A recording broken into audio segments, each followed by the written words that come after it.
تعاملك بلطف مع الآخرين وتقديرك واحترامك لهم وعفوك عند المقدرة في حق من أخطأ عليك ومساعدة الناس، ترى كل هذه الأمور هي سبب في الأثر الطيب.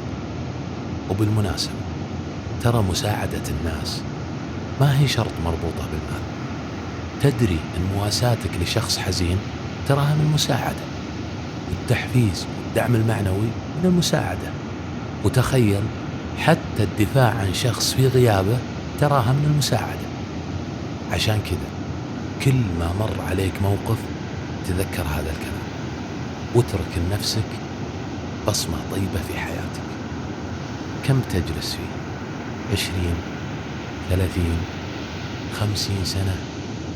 قال أحمد شوقي: دقات قلب المرء قائلة له إن الحياة دقائق وثواني، فارفع لنفسك بعد موتك ذكرها، فالذكر للإنسان أمر ثاني.